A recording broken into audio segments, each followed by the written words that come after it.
Достум, ушинтип айылга да жеттик. Мына ушул талааларда канча кой кайтардык, канчалаган күндөр өттү. Ысыкта күйүп, суукта тоңуп дегендей. Ал кезде азыркыдай интернет деген жок, смартфон деген жок. Болгон увлечениябыз эле эки жакты карап, аттын кыгынан гезитке тамик орой коюп чегемдеп. Айо, канча какап-чакап өпкө түтүнгө толуп калып, Анан тура калып койду карасаң эле кошулуп кеткен болот. Туй, анан мына ошондо көрүп ал, анан маңдайдан тер куюлуп, аларды бөлгүчөктү кечкирет.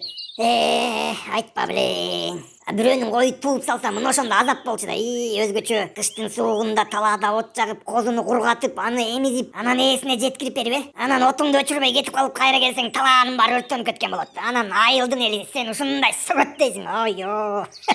Азыркы балдар телефонго чапталып эле ушундай балалык өткөн бизге деп айтып берсең, ой такыр түшүнбөйт. 50 жылда эл жаңы, 70 жылда жер жаңы деген ушул турбайбы? Жылдар өткөн соң адам өзгөрүлүп, дей койчу адам эле эмес, климат өзгөрүп, азыр карачы тиги биздин бала кездеги ак кар, көк муз баскан чокулар кап-кара болуп, аркайып таштар көрүнүп турат го. Поколениялар мына бири-бирибизди түшүнбөй эле келатпайбызбы? Биз ата-энелерибизди түшүнчү элек? Жок, түшүнчү эмеспиз. Эми бизден кийинки поколенияны түшүнбөй атабыз, ушинтип эле ортодо пропасть болуп эле. Бул жаратылыштын мыйзам ченемдүү нерсесиби деп да ойлоп кетесиң. Кыскасы, минтип философствовать этип отура берсең башың чирип кетет экен. Андан көрө жүрү тетиги сакеникине бастырып барып бир шорпо ичели, козусу болбосо да бир үндүгүн көтөрө чабар. Классташтарым келди деп, Ооба, ошентеличи шаарда жүрүп та шорпо ичпей сууктап кеттим мен. Кеттик анда ошака. Кеттик, жүр анда.